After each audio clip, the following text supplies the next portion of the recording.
Why is he blasting it from that range? I'll tell you, when I was looking at it, we've got two chances before. We've got one chance before that, but there's two chances to talk about. And then obviously the third one that he puts into the net. And we think that Clancy has actually blown for half-time before allowing us to get the goal. But the first one, Lawrence and I spoke about it. It was rifled in by Ralston. I mean, it was going in at a rate of knots. Was it just the pace of the ball that Ajeti couldn't get his head over it, the first chance he got, Tony? I think he kind of got underneath that and it came at a ferocious pace. I wouldn't blame him too much for that, although having watched replays of it, probably could have and should have done better.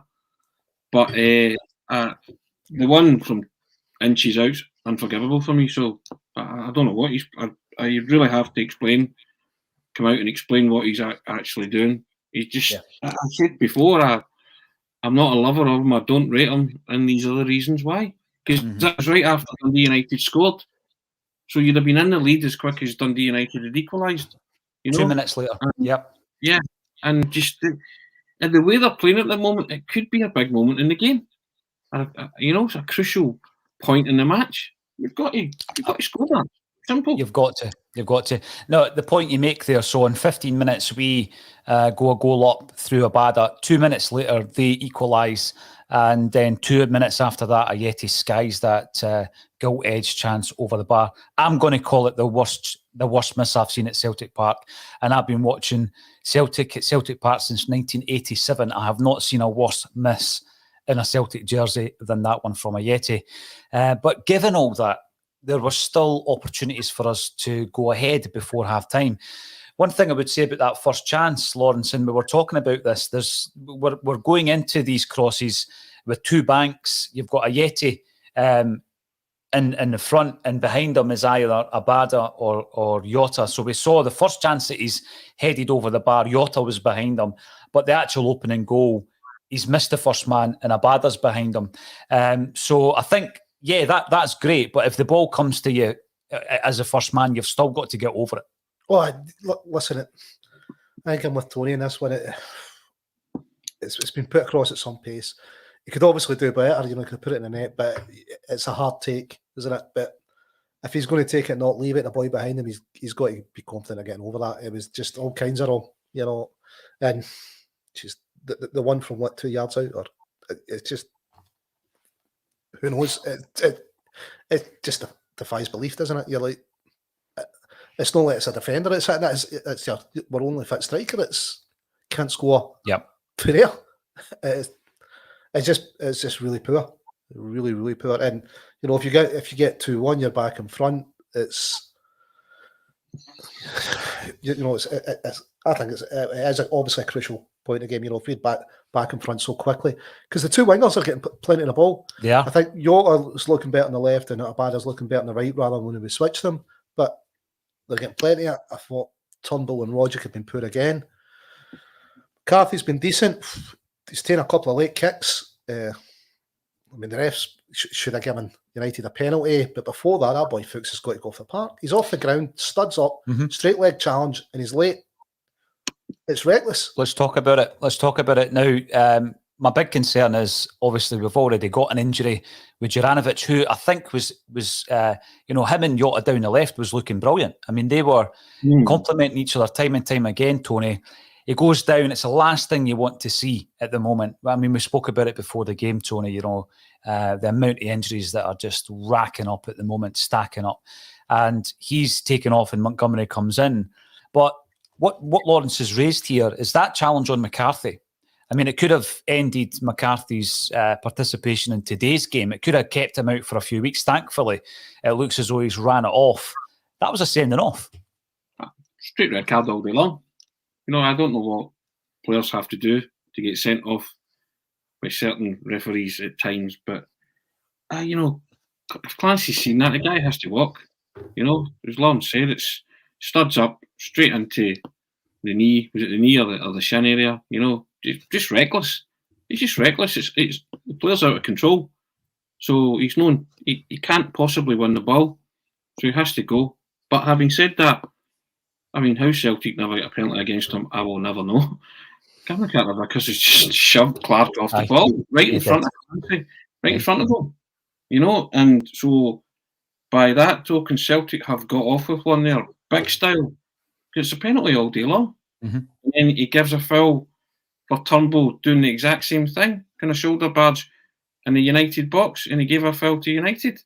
I mean, if you're a United fan, you are apoplectic with those two decisions. But you're a Celtic fan, you're apoplectic about the fact that United are only down to 10 men. A terrible challenge. Yeah. And then the one on Montgomery isn't much better. Was it Niskanen? He left a late one on Montgomery. He did. Yep. You know, Well, where was the advantage there? Because we're down to 10 men. And it was There doesn't seem to be an advantage. Be signaling play advantage. You're going, ref, we're down to 10 men. There's no advantage. They're behind the ball. you know, so, but, and I'll also say this, you know, Celtic supporters say, oh, teams string 10 men behind the ball. United have come to play. They have. Yeah, and fair play to them for that, by the way. And they scored that. That's a cracking equaliser. Ralston should do a lot better, but that's a wonderful cross, and it's an even better header. It's a brilliant header. I'm going to talk about that because you know what, I think that there's a lot of comments coming in about our slack passing, Tony, and I think the reason, particularly defensively, that the passing's been slack is because they are pressing us so high up the park.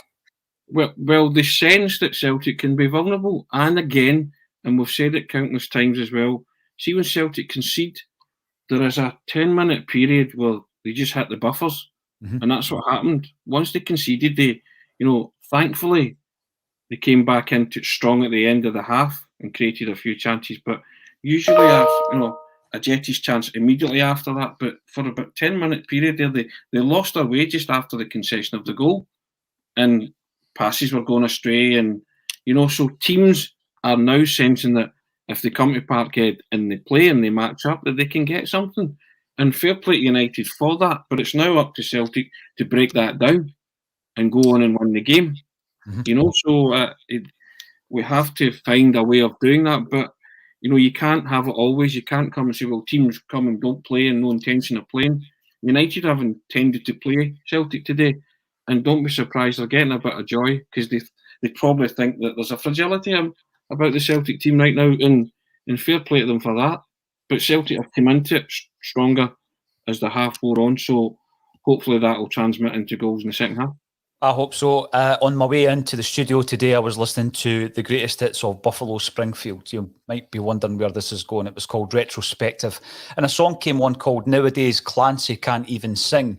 And I was thinking to myself, Tony, hopefully we won't be talking too much about today's official, but at halftime we already are. So we're unhappy that he's not sent off Fuchs for a challenge that could have ended McCarthy's game today. Dundee United fans, I'm sure, will be unhappy with the penalty that wasn't given because I think it was a clear penalty all day long. Montgomery's been on the end of a poor challenge, and we're still guessing as to why Ayeti's goal was chopped off at the end. Was it a push?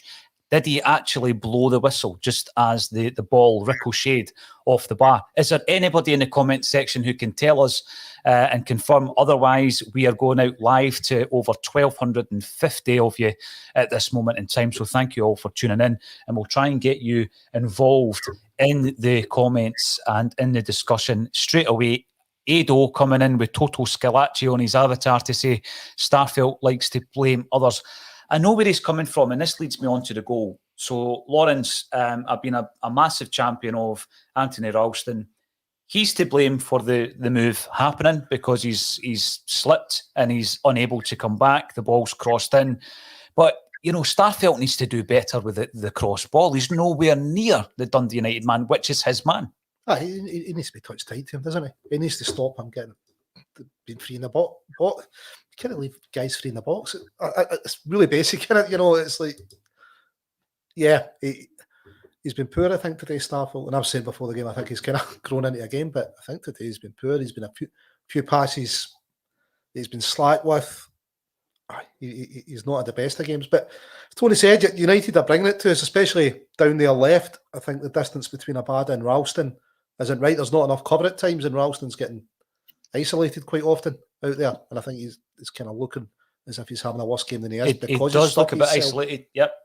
And as much as Abada's good going forward, he doesn't seem to be given the same, you know, as much support as they should be to Ralston when we're kind of turned over and we're defending. Now, Fred Tracy comes in on YouTube to say that he gave a free kick, the bold Clancy. I don't know if it was Kevin Clancy that Buffalo Springfield were singing about on that Greatest Hits compilation, but Clancy gave a free kick. Do not gift sub me on Twitch. It was a push, no conspiracies. The only conspiracies I buy into is that Paul McCartney died before the Beatles made it big. That's the only conspiracy that I'm willing to talk about on a Celtic State of Mind. And a Yeti pushed the boy. He probably did. Has anybody seen a better shot of that actual shot hitting off the deck? How close was it to covering, going over the line? It was a great effort, but I think that Lawrence, you were mentioning earlier, and I'm going to throw this one out to Tony. Lawrence has been unhappy with David Turnbull and Tommy Roderick. I'd certainly agree with the latter. I don't think Roderick's done enough in that first half. There's sometimes they can look good and other times they can look utterly pedestrian, can't they? And I think today they've been pretty pedestrian, and the two bright sparks have been the wingers, haven't they? Abada and Jota. Mm-hmm. You both came from your two wingers, so thankfully we've got them. Ajeti has missed an absolute sitter and he's pushed there. If that's the case, then I actually just thought he'd blown for half time, to be honest, because I thought he'd blown as the ball struck the bar, but I could be wrong. If people are telling me that, I've only seen it once and then I came on this, so I've not got a definitive. But yeah, there's just something about Roderick and Turnbull sometimes that when it works, it works. When it doesn't, I'm just laughing at this, Tony. Kenny comes in. Are you the Alan Patridge of ACSOM? I wish it was, although we do have some work on the charity front that I'll tell you all about very, very soon. And I'll try and do it in my best Patridge impression. Adam comes in. You must be up for a JFK conspiracy. Yeah, I'd be all over that, Adam. That's a different podcast, though. The teams are on the park. We're ready to kick off for the second half. Let's hope that Celtic can get back in front. It is a tight game. We're in a game. There's been a substitution. Sorrow's coming on. I'm just waiting to see if it's McCarthy. Yes, McCarthy's injury, I guess, has taken its toll and he's been taken off. Let's go back into the second half. Thank you, 1,300 of you, for tuning in live in the halftime bulletin. And thank you to Tony Haggerty and Lawrence Conley for joining me.